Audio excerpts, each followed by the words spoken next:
안녕하세요. 황은경입니다. 여러분 오늘 만나 뵈서 정말 반갑습니다. 여러분들 혹시 해조류 하면 가장 먼저 어떤 게 생각나세요? 미역, 김, 다시마 이런 것들이죠.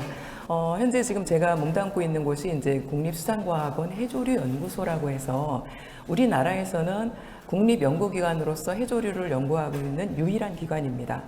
여기에서 제가 20년 이상 연구를 하면서 그동안에 이제 그 해조류에 대해서 이제 연구해 왔던 거, 그 다음에 이제 국제적인 내용, 그 다음에 앞으로 이제 어떻게 이제 해조류 양식이 변해갈 것인지 이런 거에 대한 내용을 오늘 말씀을 드리고자 합니다. 앞서 이제 제 소개를 잠깐 해주셨었는데요. 사실 저는 이제 서울에서 태어났어요. 그래서 대학교 다닐 때까지 쭉 이제 서울에서 살았고, 사실 바다를 잘 모르고 자랐었습니다. 그런데 이 해조류는 사실 바다에 사는 해조류거든요. 바다에 사는 식물이죠. 그래서 우연히 대학교 2학년 때 서울에서 이제 그 잠수풀에서 스쿠버 다이빙을 배웠었어요. 근데 집에서 제가 유일한 그 딸 하나였는데 부모님께서 제가 그 당시만 해도 스쿠버 다이빙을 배운다는 거에 대해서 하지 말아라는 말을 안 하셨어요. 그러다 보니 우연히 이제 그 스쿠버 다이빙 배우면서 제주도로 이제 그 오픈워터를 처음 나갔는데 바닷속에 들어가서 본 그 해조류가 햇살이 막 내려지는 그 물속에서 막 물결에 따라서 이렇게 막 빨간색, 초록색, 뭐 갈색 이런 해조류가 흔들리는 모습을 보니까 너무너무 예쁜 거예요. 그래서 이제 나중에 내가 대학원을 가고 공부를 계속 한다면 해조류를 해야겠구나라는 생각을 어렴풋이 그때서부터 했던 것 같습니다. 그래서 이제 어찌어찌 대학원을 가고, 그 다음에 이제 석사, 박사, 그 다음 박사 후 연수까지 하고, 이제 지금 몸담고 있는 국립수산과학원에 이제 들어가게 됐어요. 그래서 이제 제가 좋아하는 일을 선택을 해서 이제 일을 하다 보니까, 물론 누가 살다 보면 다 어려운 일들이 있죠. 이런 어려운 일들도 사실 그냥 무던하게 극복할 수 있게끔 그렇게 해주는 하나의 중요한 힘이 되더라고요. 그렇게 해서 이제 여러 가지 논문도 많이 쓰고, 이제 국제학술대회도 참석하고 하다 보니, 이제, 그 국제 그 기구라든지, 또는 다른 그 외국에서 같이 뭐 협력을 한다든지, 이런 기회가 상당히 많이 주어진 것 같습니다. 코로나19를 기점으로 해서 전 세계는 굉장히 공통적인 커다란 그 문제점들을 많이 이제 직면하게 됐어요. 가장 큰 이제 그 첫 번째 파도는 바로 이제 세계적인 경기 침체죠. 그리고 이제 기후 위기예요. 우리가 예측하지 못했던 그런 날씨라든지 이런 것들이 흔하게 발생을 하고 있어요. 그리고 이러한 기후 위기를 통해서 또 생물 다양성 붕괴라는 이야기들이 뉴스에 보면 심심치 않게 나옵니다. 굉장히 많은 종들이 우리가 모르는 사이에 없어져 가고 있는 종들이 많이 있어요. 그래서 이러한 굉장히 다양한 문제들이 이제 있죠. 이런 문제들을 어떻게 극복할 것인지에 대해서 세계적으로 이제 과학자들이 많은 연구들을 하고 있어요. 자, 2050년이 되면 지금 지구에 살고 있는 인구가 100억 명이 된다고 합니다. 100억 명이라는 거는 지금 2010년을 기점으로 해서 본다면 그때보다는 56%나 많은 인구가 더 생기는 거예요. 그러면 이 사람들한테 식량을 충분하게 공급을 해야 되는데, 자, 땅의 사정은 어떨까요? 우리가 농사를 지을 수 있는 땅은 한정돼 있고 지금도 사실 부족해요.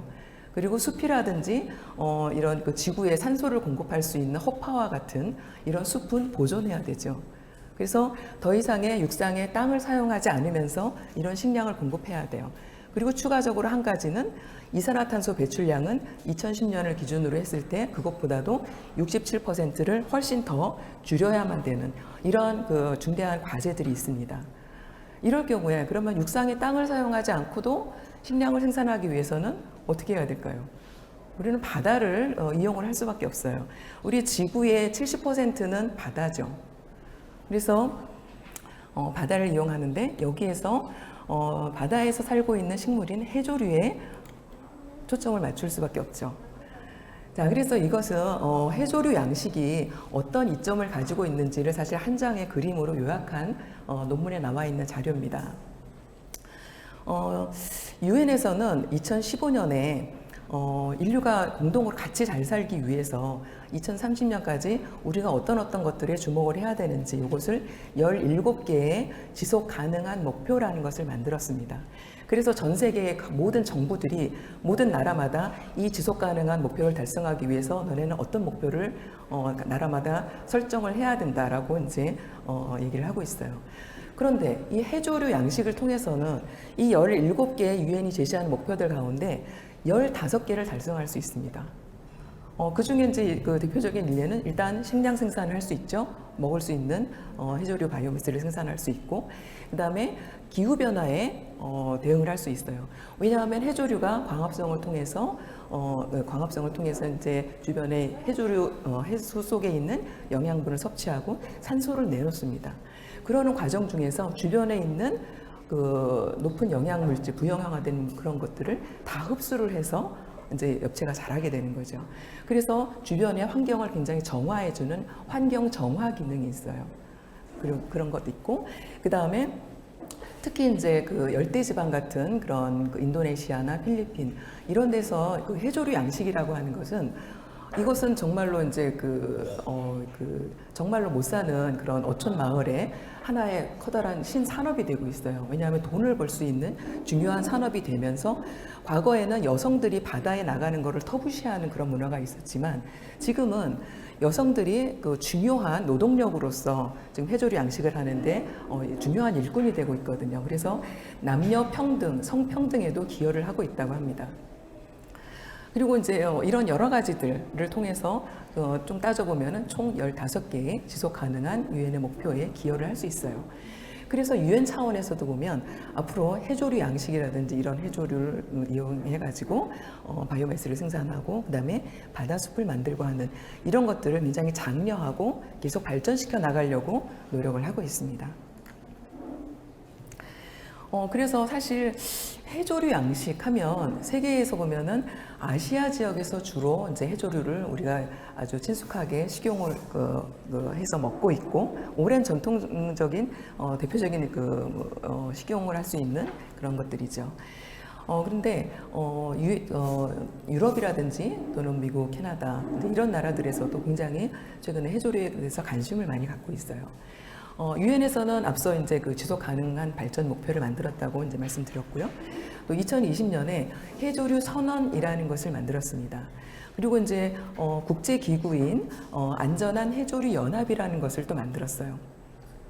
그리고 이제 그 세계은행이라고 하는 곳에서는 그러면 그 전 세계 사람들이 해조류를 어떻게 키우고 어떻게 양식하고 수확하고 가공하고 어떻게 생활에 이용할 수 있는지 이런 거를 좀 쉽게 알 수 있는 사이트가 없을까 해서 그런 그 무료로 이런 해조류 세계 해조류 공급망 지식 허브라고 하는 시위드 인사이트라는 사이트를 구축을 했습니다.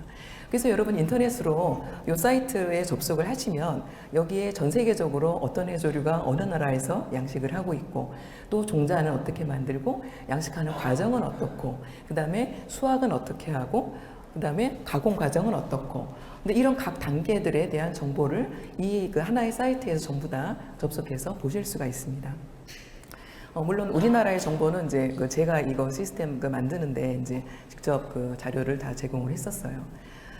그리고 FAO에서는 이게 그 국제 그 식량 공급이라는 차원에서 굉장히 해조류에 주목을 하고 있습니다. 그래서 2022년에 해조류를 양식하는 20여 개 그 국가들 정부를 대상으로 해서 해조류 양식 정책 대화라는 것을 영상 회의로 개최를 했었어요. 그래서 이제 한국 대표로는 그 당시에 이제 제가 참석을 했었는데 이런 것을 통해서 각 나라마다 해조류 양식을 장려하기 위한 정책을 만들어라 라는 것을 했고 또 각 나라마다 어떻게 협력을 하면 좀 더 이런 그 해조류 양식을 발전시킬 수 있을지에 대한 고민을 하고 있습니다. 그리고 그 FAO 차원에서 지금 해조류 양식을 위한 양식 가이드북을 또 제작을 하고 있습니다. 그리고 이제 세계 자연기금 같은 데서는 이제 우리나라 지금 국회에서 한번 심포지움을 공동으로 주최를 한 바 있고요. 미국의 그 에너지부라는 곳에서는 미국 에너지부는 굉장히 현재로서는 경제성은 없지만 굉장히 그 미래의 어떤 혁신적인 그런 이제 연구 과제를 수행을 하는 그런 그 기관입니다. 미국 에너지부에서 우리나라 그 킴스트라고 하는 그 R&D 그 수산 분야의 R&D 기관하고 같이 공동으로 해조류를 외해에서 양식할 수 있는 이런 국제 협력 R&D를 만들어서 이제 올해부터 지금 시작이 되고 있습니다. 세계 해조류 양식 동향을 먼저 보면요, 각 나라별로 보면 전 세계적으로 이제 약 한 3,500만 톤 정도가 매년 생산이 되고 있어요. 이 중에서 우리나라는 중국, 인도네시아에 이어서 세계 3위의 해조류 양식 생산 국가입니다. 전체 생산량의 한 5.5% 정도를 생산을 하고 있죠. 그리고 이제 과거 이제 그 1960년대부터 해서 쭉 연도별로 이 녹색으로 이제 그 세계 지도에 이제 표시된 것을 지금 보시면 녹색으로 표시된 영역이 점점 넓어지고 있죠. 이 녹색으로 표시된 영역이 뭘 나타내냐면 해조류 양식을 하고 있는 그런 지역을 나타내고 있습니다. 그래서 처음에는 아시아 지역에 국한돼서 있었지만 이것이 점차 아메리카, 그다음에 호주 뭐 이런 데로 점점 넓어지고 있어요. 그러면 세계적으로 양식하고 있는 해조류 이제 그 종에는 어떤 것들이 있을까를 한번 보면요. 가장 많은 양이 양식되고 있는 것은 다시마입니다. 그리고 이제 두 번째가 열대성 홍조류인 유큐마, 그리고 꼬시래기, 그 다음이 미역, 김, 톳, 이런 순서대로 양식이 되고 있어요. 그런데 양식을 하고 있는 그 지역에 따라서 해조류 이제 종이 서식을 하는 그 종 자체가 상당히 차이가 있습니다. 그래서 열대성 해조류인 유큐마나 꼬시래기 같은 경우는 이제 특히 인도네시아나 필리핀 같은 그런 굉장히 더운 지역에서 양식을 하고 있어요. 그런데 여기에서 양식하고 있는 방법은 그냥 작은 엽치를 갖다가 그 로프에다가 끼워서 그냥 바다에다 걸어두면 이것이 점점 커져가지고 수확을 하는 이런 형태로 굉장히 단순한 방법으로 양식을 하고 있습니다. 하지만 온대성 해조류인 우리가 흔히 보고 있는 김, 미역, 다시마, 톳, 모자반 이런 것들은 인공적으로 이제 육상에서 종자를 생산을 해서 이것을 특정한 시기에 바다로 가지고 나가서 양식을 해서 수확하는 이런 방법으로 이제 양식을 하게 되죠. 우리나라는 지금 세계 3위의 이제 해조류 양식 국가라고 말씀을 드렸죠. 우리나라가 지금 3면이 바다인데요. 동서남해, 제주도 이 그 모든 연안에 굉장히 다양한 해조류들이 서식을 하고 있습니다. 그래서 현재까지 보고된 것이 약 1,000종이 넘는 해조류 자원을 우리나라가 지금 가지고 있어요. 그러니까 굉장히 그 좀 다양성이 좀 높다고 할 수 있죠. 이 중에서 우리가 생활에 활용을 하는 것이 한 20종 정도가 되고요. 그 다음에 양식을 하고 있는 것이 한 10종 정도가 됩니다. 그래서 양적으로 보면은 다시마가 가장 많고요. 그 다음에 두 번째가 미역, 세 번째가 김으로 이렇게 세 가지 종이 거의 전체 생산량의 한 90% 정도를 지금 차지를 하고 있습니다. 그런데 금액으로 한번 볼까요? 금액으로 보면 김이 전체 생산 금액의 한 73%를 차지를 하고 있습니다. 그 말은 우리나라에서 해조류 양식 그 산업 중에서 가장 중요한 종은 뭐다? 바로 김이다. 그렇습니다. 그래서 지난 2010년부터 해서 김 수출 금액을 한번 그래프를 보시면 그래프가 어때요? 꼭 비행기 이륙하는 것처럼 굉장히 빠르게 증가하고 있는 형태를 보여주고 있죠. 2010년도에 처음으로 수출 1억 불을 달성을 했었어요. 김익이. 그런데 지금 2023년에 거의 8억 불에 달하는 수출 금액을 나타내고 있습니다. 거의 8배가 넘는 그 증가세를 보이고 있어요. 그래서 특히 이제 여러분들이 그 김밥을 쌀 때 보면 마른 김이 그 사각형 형태로 나오죠. 그 마른 김을 가장 많이 수출하는 나라가 바로 우리나라입니다.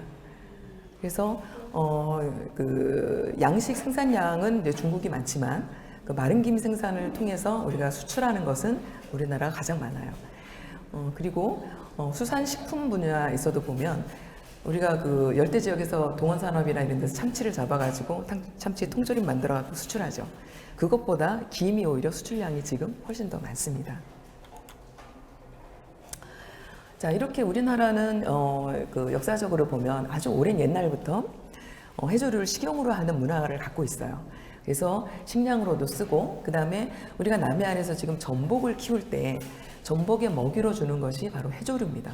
그래서 사료로도 쓰고, 그 다음에 바닷가 같은 데 보면은 쌀 농사를 지을 때 그 땅에다가 비료 대신에 해조류를 수확하고 남은 이제 그 부착기라든지 또는 미역귀라든지 이런 것들 갖다 뿌려요.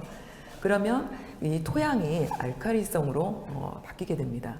그래서 아주 좋은 비료가 되거든요. 친환경 비료가 되죠. 그래서 식량, 사료, 비료 이런 용도로는 굉장히 많이 활용을 해왔어요. 자, 그런데 양식을 하고 나면 여기에 이제 상당히 부산물이 또 많이 남습니다. 이제 양식 로프에서 이제 해조류를 채취하고 나면 여기에 이제 그 뿌리 부분에 해당되는 부착기 부분, 이제 이런 것들이 또 남아요. 그래서 최근에는 이런 것들을 바이오 원료로도 또 활용을 합니다. 그래서 이제 미생물 전환 과정을 거치게 되면 여기에서 다양한 바이오 제품들을 생산을 해낼 수가 있어요. 그래서 이제 여러 가지 기초 화합물이라든지 또는 잘 녹아서 없어지는 생분해성 그 플라스틱이라든지 또는 화장품 원료, 의약품, 그다음에 심지어는 해양 치유 산업으로도 활용이 되고 있습니다. 그래서 이제 최근에는 이제 종이컵이라든지 뭐 일회용 접시라든지 컵이라든지 이런 것들에도 이게 잘 녹는 그런 친환경적인 그런 재료를 활용을 해서 만드는 그런 업체들도 지금 생겨나고 있고요. 그다음에 우리나라의 그 저기 CJ 캠이라든지 이런 그 기업들은 투명한 바이오 플라스틱이라든지 이런 것들을 생산하는 그 세계적으로 아주 독보적인 기술을 가지고 있는 이런 회사들이 또 있습니다. 그리고 바이오 헬스케어, 그러니까 해조류를 이용한 바이오 헬스케어 제품들도 많이 이제 나오고 있고요. 여러분들 혹시 이제 완도에 가실 기회가 있다면 완도에 이제 그 바이오 힐링 센터 이제 이런 것들이 있습니다. 그래서 실제 해조류를 이용해 가지고 여기 이제 그 힐링 체험을 할 수 있는 그런 곳들도 있어요. 여러분들 혹시 이제 광양이라는 곳에 가서 김시식지라는 곳에 한번 가보신 경험이 있으신지 모르겠어요. 우리나라에서 이제 김을 처음으로 양식을 시작한 곳, 이곳이 바로 광양입니다. 그래서 이제 광양에 가면 이제 조그마한 이제 그 제각 같은 것들이 있고 여기가 우리나라 김시식지라는 그런 그 표준말이 있습니다. 이쪽 지역의 광양 지역에서 이제 1400년도 이제 그때부터 이제 어떻게 보면 김 양식이 시작됐다라고 사실 볼 수가 있는데 1980년대까지 그 원시적인 형태의 그 섭발 양식이 이 광양만 지역에서 이루어져 왔었습니다. 그런데 이제 그 광양 제철이 들어서면서 여기는 이제 매립이 되고 이제 지금은 없어졌죠. 그래서 이런 것들이 이제 그 양식하고 있는 방법은 점점 이제 현대화돼서 이제 바뀌어 이제 오게 됐는데요. 현재 양식하고 있는 방법은 크게 세 가지로 요약을 할 수 있습니다. 좀 수심이 낮은 조간대 지역에서는 말목을 박아가지고 거기에다가 이제 김발을 걸어서 양식하는 말목식 양식 방법이 있고요. 그 다음에 조금 더 수심이 깊은 지역에서는 이렇게 뜬발 형태로 부류식 형태로 이제 양식을 하는 방법이 있습니다. 그리고 이제 로프에 연승식으로 양식을 하는 방법이 있는데요. 우리나라 이제 그 양식하시는 분들이 굉장히 이제 그 스마트한 것이 양식 방법이 편리하고 또 어떤 것이 더 경제적인지 이런 그 편리성과 경제성 이 두 가지를 생각을 해서 계속해서 현실에 맞게끔 양식 방법은 조금씩 변해오고 있습니다. 그리고 이 양식 대상종 수도 우리나라 지금 수산 통계에 보면 1970년대만 하더라도 김과 미역 두 종에 불과했었습니다. 그런데 2000년대가 되면 이것이 벌써 5종으로 늘어나고요. 그 다음에 2024년도가 되면 현재와 같이 10종으로 크게 늘어나게 됩니다. 그것은 이제 무엇을 의미하냐면 기후변화에 따라서 최근에 이제 우리나라 그 연안 환경도 조금씩 변화해 가고 있고 양식 대상종도 그만큼 더 다양해지고 있다는 얘기죠. 그리고 또 이제 사람들도 김이나 미역 말고도 나 다른 것도 먹고 싶어 라는 다양한 해조류에 대한 수요가 크게 증가하고 있습니다. 그래서 아마 앞으로는 또 이제 이 10종보다도 조금 더 많은 숫자가 증가되지 않을까 생각이 됩니다. 우리나라의 그 김에 대한 최초의 기록이 언제부터 나왔는지를 한번 역사적으로 살펴보면 경상도 지리지라는 책에 보면 이런 기록이 나와 있습니다. 이게 1425년도 이제 기록인데요. 그때서부터 이제 시작이 됐고, 그 다음에 양식의 시작은 1478년이라고 기록된 책도 있고, 1623년부터라고 기록된 책도 있습니다. 그래서 일본하고 중국하고 비교를 해본다고 하더라도 우리나라가 상당히 한 100년 정도 이상 앞서서 김양식을 시작했다고 볼 수 있죠. 김 양식은 이제 이미 그 15세기 이전부터 이제 쭉 이제 시작을 해왔고요. 그래서 FAO의 통계에 보면 전 세계의 그 양식 통계를 1950년부터 해서 통계치를 제공을 하고 있어요. 그래서 이제 그 통계치에 맞춰가지고 우리나라에서 지금 해조류가 어떻게 어떤 종의 양식을 시작했고 또 그 해에 어떤 역사적인 그런 사건이 있었고 이런 것들을 한번 좀 정리해 본 건데요. 1963년 정도에 이제 미역 양식이 처음으로 시작을 하게 됐고, 그 다음에 다시마 양식은 1968년 이때부터, 그리고 톤 양식은 이제 80년 초반, 그 다음에 매생이 양식은 90년대 중반. 이런 식으로 이제 새로운 그 품종들이 계속해서 이제 추가되게 됐죠. 그리고 양식 그 생산량의 전체 그래프를 보시면 어떤가요? 계속해서 쭉 증가하는 이런 그래프를 보이죠. 그러다가 1990년대에 약간 감소하는 이런 경향을 보이게 됩니다. 1970년대부터 90년대까지는 이때는 미역을 우리나라에서 수출을 해가지고 일본으로 계속해서 수출하던 그런 시기였어요. 그래서 그 당시는 수산업 분야에서 미역이 지금은 이제 김이 수출 가장 많이 되고 있지만 당시에는 흑색혁명이라고 해서 미역을 굉장히 중요한 산업으로 생각을 했었습니다. 그런데 그때 이제 중국과의 이제 경쟁이 이제 생기게 되면서 우리나라의 그 미역 수출량이 감소하게 됐어요. 이제 그러면서 수출량이 이때 감소하게 됐다가 2000년대에 어떤 일이 일어나게 되냐면 남해안 지역에서 전복 양식이 이제 확대가 됩니다. 전복은 그런데 해조류를 먹이로 하게 되죠. 미역이나 다시마를 이제 주로 먹이로 이제 하게 되는 거죠. 그러다 보니까 아무래도 해조류 생산량을 점차 이제 많이 필요로 하게 됐죠. 그래서 이제 점차 더 생산량이 이제 증가하게 됐고요. 그 다음부터는 또 모자반이나 청각, 곰피나 감태와 같은 또 새로운 품종들도 더 추가가 됐습니다. 그 다음에는 이제 양식을 하게 되면 특히 이제 김이나 미역 같은 경우엔 어떤 품종에 대한 어떤 다른 이제 그 공산품이나 이런 걸로 보면 특허 이런 것들이 이제 중요하게 되죠. 그래서 새로운 품종을 만들게 되면 이거에 대한 특허권 이런 것들이 이제 필요하게 돼요. 그래서 이제 이런 거를 통해서 새로 도입된 것이 해조류 분야의 품종 보호 제도가 도입이 되게 됐죠. 그 다음에는 이제 친환경 국제 인증 제도가 이제 2017년부터 도입이 되게 되죠. 이렇게 이제 그 역사적으로 보면은 어떤 종들이 이렇게 추가로 가입이 됐는지를 보실 수 있습니다. 이러한 쭉 역사적인 흐름 중에서 국가 차원의 그 연구기관의 역할이 상당히 중요했었어요. 그래서 국립연구기관으로서 이제 처음 생겼던 것이 1924년에 이때는 물론 이제 일제 강점기이긴 했지만 그 당시에도 해조류에 대한 중요성을 상당히 크게 생각을 했었기 때문에 전라남도 수산시험장이라는 이름으로 전남 목포에 처음으로 국립해조류연구기관이 이때 생겼습니다. 그리고 그때 이후로 점차 이름은 조금씩 바뀌어왔지만 쭉 중앙수산시험장, 그 다음에 목포지원, 그 다음에 해조류연구센터, 현재의 국립수산과학원 해조류연구소 이런 식으로 해서 쭉 100년의 역사를 갖게 되는 그런 국립해조류연구기관이 설립이 됐죠.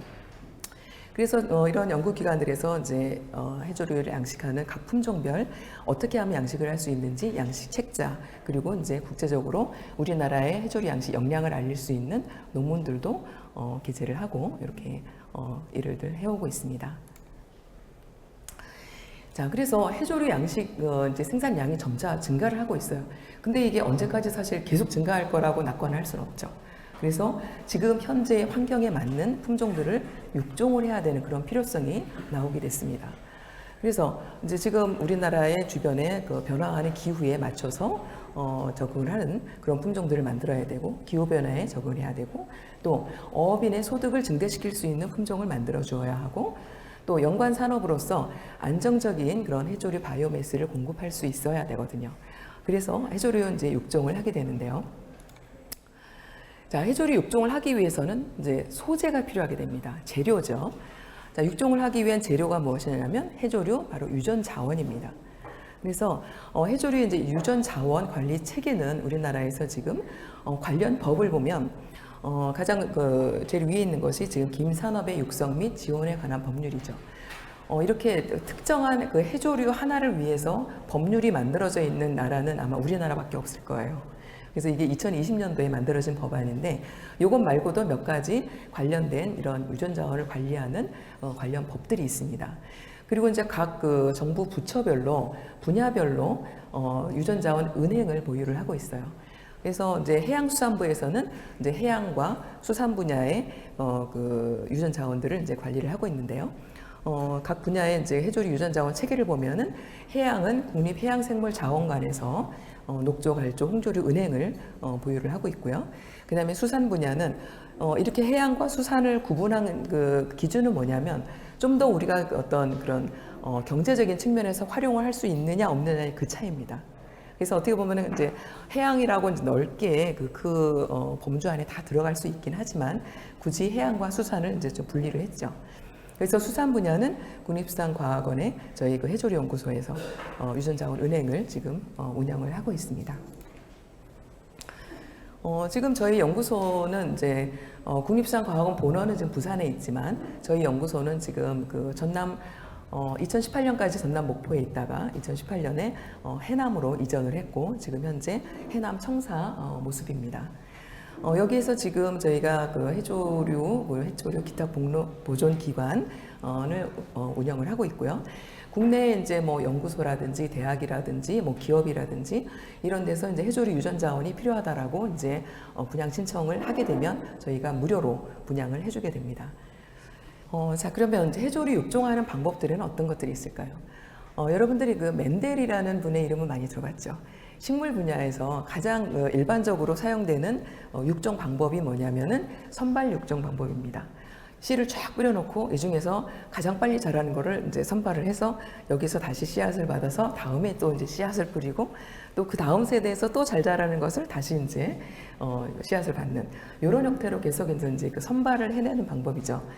그리고 이제 교잡 육종이라든지 여러 가지 방법들이 있고 그 다음에 최근에는 여기에 이제 유전자 가위라든지 이런 것들이 최신의 육종 방법들이 많이 개발이 돼 있어요. 그런데 과거에 나온 방법이라고 해서 현재는 쓰지 않을까요? 그러진 않습니다. 이 선발 육종이라고 하는 방법은 육종에서 가장 안전하면서도 그 이제 가치가 어떤 그 효과가 입증된 방법이에요. 가장 안전한 방법이고, 그래서 이 방법도 현재도 가장 많이 쓰고 있고요. 그래서 이 방법들 중에서 우리가 과연 어떤 방법을 선택을 하는 것이 가장 효율적이고 좋은지 이런 것들은 이제 연구자가 선택을 하게 됩니다. 사회적인 합의도 굉장히 중요한 부분이 있어요. 무슨 얘기인가 하면 특히 해조류 같은 경우는 우리나라에서 거의 식용으로 이용을 많이 하고 있죠. 그래서 자, 사람이 먹는 해조류를 가지고 여기에다가 유전자 조작을 만약에 한다든지 이런 거는 우리 그 유전자 조작한 옥수수 이런 거 거의 우리 싫죠. 그런 거와 마찬가지로 2016년에 저희가 그 국내 해조류 전문가 협의회를 개최를 했습니다. 그래서 그 당시만 하더라도 이제 유전자 조작막 이런 것들이 이제 해조류에도 많이 도입이 돼서 연구를 하던 시기였어요. 그래서 우리가 식용 해조류를 대상으로 해서는 이 유전자 조작 방법을 활용하지 말고 선발, 교잡, 그다음에 돌연변이 육종 이렇게 세 가지 안전성이 확보되어 있는 방법만 이용을 합시다라는 합의를 했습니다. 그래서 비식용 해조류에는 그 GM 방법을 활용을 해도 무방하다는 이제 어떻게 보면 그런 합의를 전문가 협의회를 통해서 했습니다. 그래서 이제 해조류를 이제 선발하고 또 교잡, 그다음에 돌연변이 육종하는 이 방법을 이제 그림으로 이제 모식화해 놓은 것인데요. 이제 그 엽채를 이제 하나를 선발을 해서 여기에서 이제 포자를 받습니다. 이제 포자라고 하는 것은 육상의 이제 그 씨앗하고 똑같은 의미죠. 그래서 이 하나의 포자에서 자란 엽채를 가지고 이것을 다시 키워서 다시 거기에서 하나 엽채를 받고 또 이런 식의 3세대를 적어도 반복을 해서 순계라고 하는 것을 이제 만들게 되죠. 그래서 이렇게 이제 순계가 확보가 되면 이것을 가지고 교잡 육종에도 활용할 수 있고 감마선을 이용하는 돌연변이 육종에도 활용을 할 수가 있습니다. 그러면 이제 이렇게 세 가지 방법을 통해서 이제 만들어진 이제 새로운 품종이 있어요. 자, 그러면 이것을 연구실에서만 끝나는 것이 아니고 이것을 직접 저희가 바다로 가지고 나가서 양식 실험을 하게 되죠. 그래서 바다에 나가서 이제 문제가 없는지 충분히 양식 생산량이 확보가 될 수 있는지 이런 것들은 양식 시험을 거치게 돼요. 그래서 이런 양식 시험을 거친 다음에 이것이 충분히 품종으로서 이제 가치가 있다라고 이제 판명이 됐을 때 이것이 이제 새로운 품종으로 등록이 되는 이런 과정을 거치게 됩니다. 앞서 이제 그 특허를 잠깐 제가 말씀을 드렸는데요. 해조류 분야에서 이제 우리나라가 그 국제 식물 신품종 보호 동맹에 2002년에 가입을 했습니다. 가입을 하게 되면 이제 어떤 의분 사항이 있냐면 가입 후 10년 이내에 그 해당 국가의 모든 식물 분야로 이 그 식물 신품종 보호의 영역을 넓혀야 됩니다. 그래서 그 10년이 되는 시기가 언제였냐면 2012년이었어요. 그래서 2012년에 이제 해조류 분야에도 이제 품종 보호 제도가 이제 적용이 되기 시작한 거죠. 그래서 이때를 기점으로 해서 저희가 이제 국립수산과학원 안에 또 수산식물 품종 관리센터라는 기관을 만들었습니다. 어떻게 보면 특허청하고 같은 일을 하는 기관이죠. 여기에서 이제 그 아까 개발된 육종을 통해서 개발된 해조류 품종을 이제 이제 특허 출원을 하는 것과 똑같이 품종 출원을 하게 되면 이 품종 센터에서 이제 양식 그 실험을 통해 가지고 재배 시험을 통해서 여기에서 이제 품종을 이제 등록을 시켜주는 그런 기능을 하게 되죠. 그래서 이렇게 해조류 이제 품종 개발과 품종 보호 시스템까지 쫙 이렇게 마련되어 있는 나라가 굉장히 드뭅니다. 그래서 다른 나라들에서 보면 우리가 이렇게 체계적으로 품종 개발하고 양식하고 그다음에 이렇게 품종도 등록시키고 하는 이런 체계적인 그런 절차를 마련해 놓은 것에 대해서 굉장히 부럽게 생각을 하더라고요.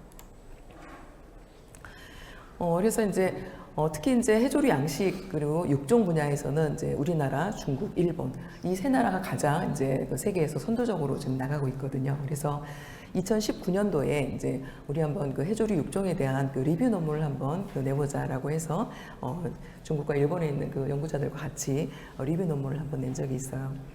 그 당시만 하더라도 그 세 나라의 그 해조류 품종 보호권 등록 품종 수는 중국이 가장 많았었습니다. 그런데 5년이 경과된 이후에 그 작년 기준으로 봤을 때 우리나라가 중국과 일본을 앞서게 됐어요. 그래서 36개 품종으로 이제 두 나라를 앞섰죠. 그래서 이 그 중국과 일본도 마찬가지로 육종 방법은 선발, 교잡, 돌연변이 육종 이렇게 세 가지 방법을 주로 활용을 하고 있고요. 육종의 목적은 생산량을 우선 증대시키는 것이 가장 첫 번째 목적이고 그 다음에 품질을 개선하는 이런 목적을 가지고 있습니다. 요게 지금 그 사진에 보시는 게 우리나라에서 지금 품종 등록이 되어 있는 36개 해조류 품종입니다. 김이 29개고 그다음에 미역이 6개, 다시마가 1개 이제 품종이었어요. 이 중에서 이제 그 국립수산과학원 그러니까 저희 연구소에서 출원을 한 것이 총 22건인데 이게 이제 그 전체 국내에 출원된 것의 한 61%이 정도가 되죠. 그리고 이제 나머지는 이제 그 지자체 연구소라든지 또는 대학과 그다음에 풀무원과 같은 기업에서도 이런 그 품종을 출원을 했습니다. 국내에서 지금 해조류 그 종자를 활용하는 그 비율을 보면 2012년 그 품종보호제도가 도입될 딱 그 시기 그때쯤 보면은 그때만 하더라도 상당히 많은 그 비율로 일본 종자를 많이 활용을 하고 있었어요. 그 이유는 우리나라가 이제 해조류를 주로 이제 그 수출하는 국가가 이제 일본이 상당히 이제 큰 비중을 가지고 있기 때문에 일본에서 원하는 해조류를 만들기 위해서는 일본의 종자를 가지고 와서 양식을 해가지고 다시 수출하는 그런 형태를 취했었기 때문에 일본 종자를 많이 활용을 했었어요. 그런데 2012년 이후에 우리나라도 꾸준히 우리나라 자국 품종을 계속 개발을 했기 때문에 2022년 기준으로 보면은 약 95% 정도 국산 그 품종의 점유율이 높아진 상태입니다. 특히 이제 그 기임이 상당히 이제 해조류 분야에서는 중요한데요. 기임이 이제 그 우리 그 수산과학원에서 개발한 그 품종 현황을 보면 여기 그 사진에 보시면 어떤 김은 가늘고 길고 어떤 김은 좀 통통하고 이렇게 그 약간 잎이 넓적한 이런 형태를 가지고 있죠.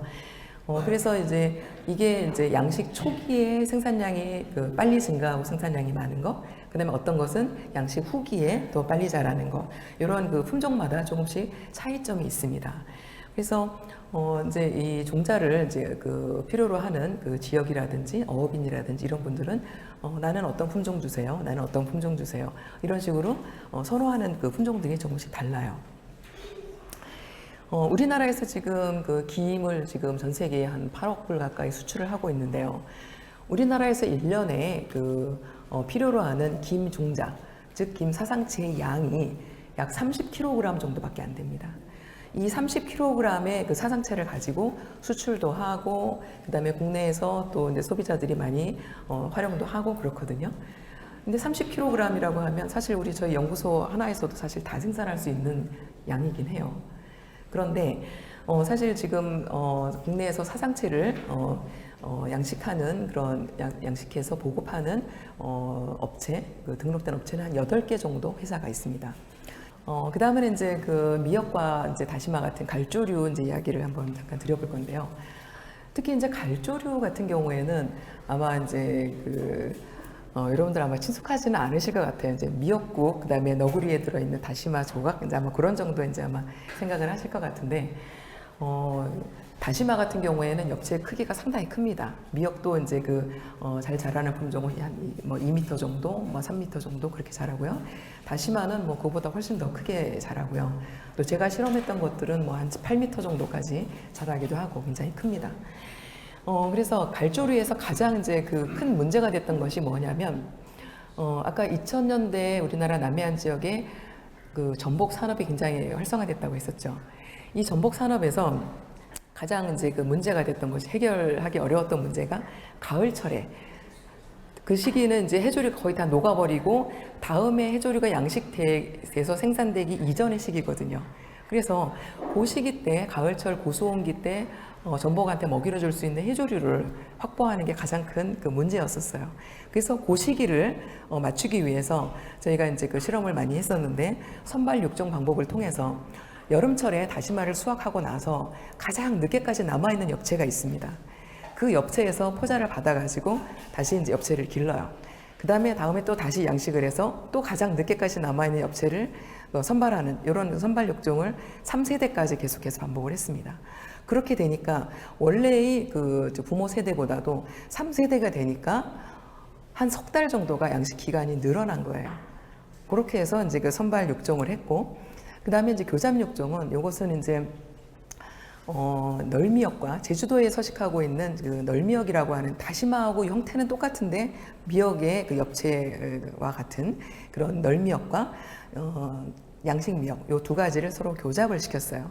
그랬더니 1세대에서 이제 교잡된 것이 거의 한 8m 정도까지 크게 잡종 강세에 의해서 크게 자라고, 또 양식 기간도 훨씬 늘어나는 고소한 내성도 보이는 이런 특징을 보였죠. 이런 교잡 육종을 또 시도를 했었고, 그 다음에 특히 이제 가을철에 자랄 수 있는 품종이 뭔가 고민을 해보니까, 우리가 다년생 갈조류는 여름에도 녹지 않고 그대로 있거든요. 그러면 갈조류를 한번 개발을 해보면 어떨까? 이 다년생 갈조류를 한번 개발을 해보자 해서 곰피와 감태, 이 두 가지 이제 다년생 갈조류를 개발을 했습니다. 그래서 이제 이건 양식 책자도 만들어서 실제 양식하고자 하시는 분들께 저희가 이제 무료로 또 배포를 했는데요. 이렇게 해서 이제 새로운 품종도 만들었어요. 이렇게 하다 보니 어떤 일이 생기게 됐냐면, 자, 이제는 전복을 양식을 하시는 분들이, 우리 미역하고 다시마 없어도 곰피가 있으니까 우리는 충분해. 곰피로 대신할 수 있대요.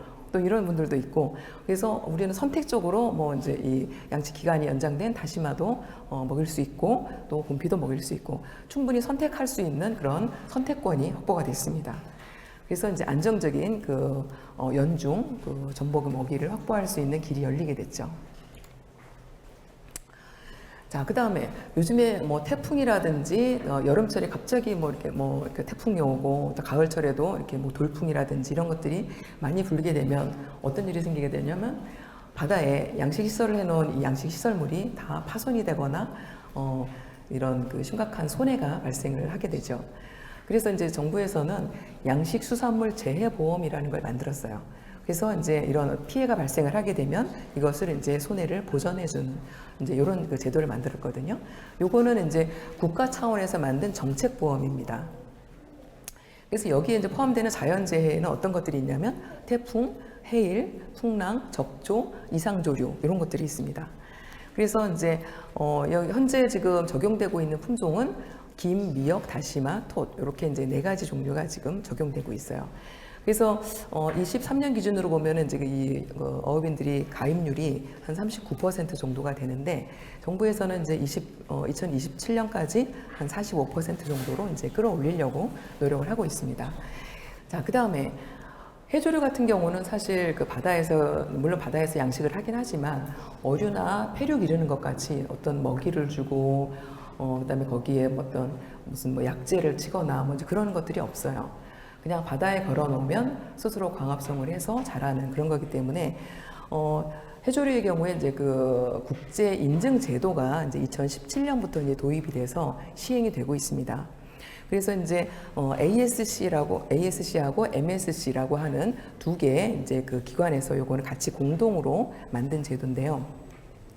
현재 지금 이 인증 업체 수가 세계적으로 보면 총 31개 그 기업이 지금 이 인증을 취득을 했어요. 근데 그 중에서 우리나라가 기업이 16개 기업입니다. 거의 52%죠. 그래서 상당히 이제 가장 많이 지금 이 국제 인증을 취득한 국가가 바로 우리나라입니다. 이 인증 제도는 양식을 하는데 여기에 이것이 양식하면서 지속 가능한 방법으로 그리고 사회적으로 책임이 있는 방법으로 아동의 그 어떤 그 노동을 착취하면 안 되고 그다음에 외국인 인권 보장해야 되고 그다음에 그 지역에서의 어떤 그런 어떤 환경을 그 뭐 악화시키거나 그런 행동을 하면 안 되고 하는 굉장히 까다로운 조건들에 다 이제 이것들을 맞춰줘야 이 인증을 취득을 할 수가 있어요. 그래서 이제 현재 지금 해양수산부 이제 그 기조는 친환경 그 양식을 계속해서 권장을 하고 있기 때문에 이 그 인증을 이제 얻는 그 인증 취득하는 기업의 수는 점차 더 늘어날 것으로 생각이 됩니다. 앞으로 이제 그 해조류 양식을 이제 그 계속 이제 증가시켜 나가야 되는데 사실 우리나라는 어떻게 보면은 이제 반도 국가이면서 중국과 일본 이제 그 사이에 끼어 있어요. 그래서 이제 어떻게 보면은 좀 그 공간적으로 조금 협소한 그런 측면도 있긴 있죠. 특히 이제 그 유럽이라든지 그 서양 국가들에서 보면은 해조류 양식에 대해서 관심이 많으면서 이 사람들은 그 바다라는 거는 해변에 앉아가지고 그 끝없는 수평선을 바라보면서 그 릴렉스하게 누워서 즐기는 그런 공간이지 거기에다가 로프를 걸어서 양식을 하고 하는 그런 것들을 그 하는 공간은 아니에요. 그래서 이 사람들이 이제 외해 양식을 선호하는 이유는 가까운 바다는 레저라든지 사람들이 충분히 휴양을 하는 그런 공간으로 놔두고 바로 눈에 보이지 않는 좀 멀리 떨어진 그런 외해로 나가서 거기서 양식을 하고 싶다는 거예요. 그래서 이제 그 BBC에서 이제 2022년도에 그 나온 기사에 보면 그 유럽의 북해 연안 한 12km 정도 그 떨어진 거리에서 첫 해조류 외해 양식에 성공했다. 그래가지고 이제 그 나온 사진이에요.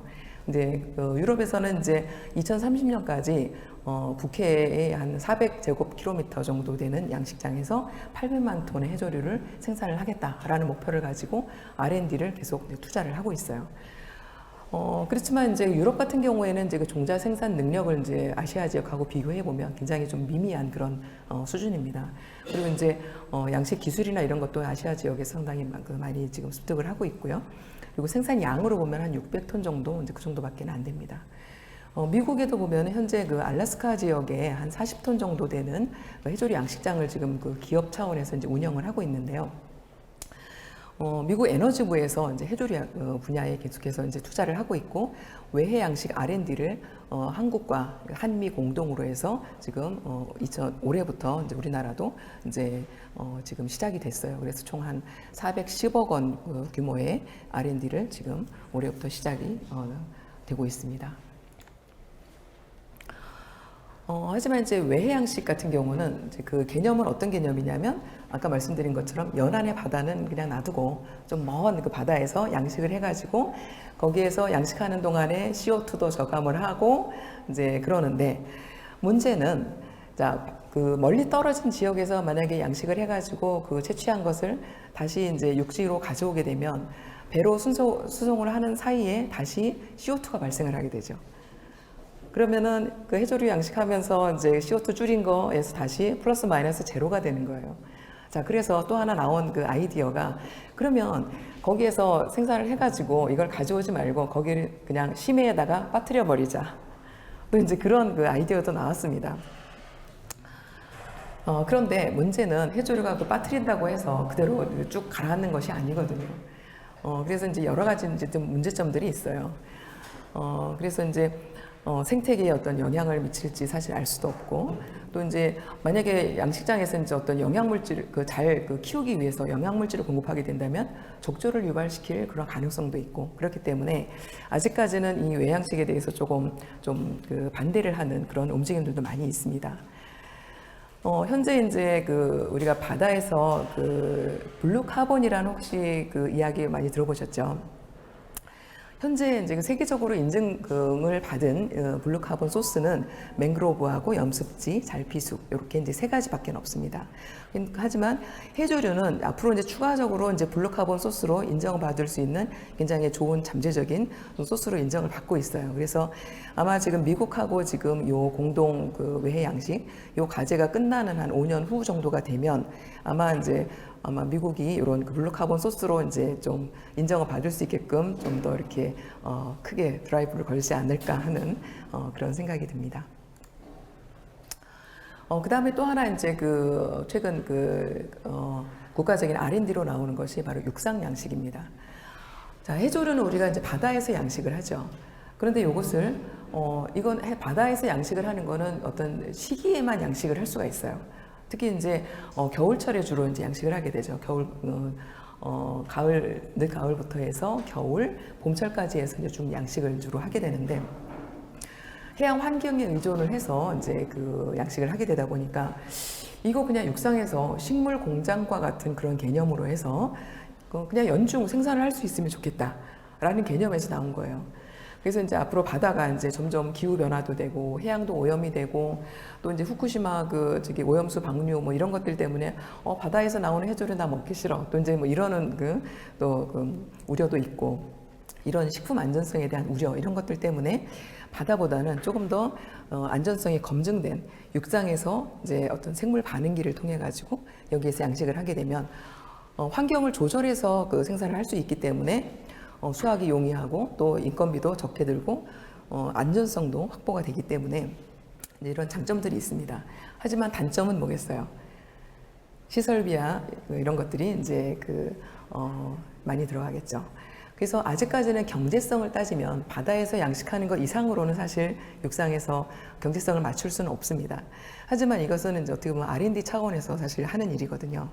그래서 이제 올해부터 요거는 이게 350억 원 정도 규모의 이제 R&D가 지금 추진이 되고 있습니다. 자, 그래서 이제 지금까지 제가 이제 말씀드린 내용을 조금 이제 하나로 이제 요약을 해본다면, 해조류 양식은 국제연합에서 제시한 총 17개의 지속 가능한 목표 중에서 15개의 목표를 달성할 수 있는 아주 좋은 그런 품목이 됩니다. 그리고 이제 우리나라의 해조류 양식은 이런 지속적으로 발전하기 위한 굉장히 큰 잠재력을 가지고 있어요. 국가 차원에서 이런 유전 자원 은행도 관리하고 있고, 체계적으로 이제 품종 개발이나 이런 시스템도 가지고 있고요. 그다음에 어떤 법률이나 관리 체계도 확보가 돼 있고, 그다음에 리스크 관리를 위한 재보험이라든지 친환경 인증 이런 것들도 정부에서 좀 충분히 관리를 하고 있습니다. 그리고 이제 미래의 어떤 대안이라고 볼 수 있는 외해 양식이나 육상 양식에 대한 R&D도 지금 수행을 하고 있고요.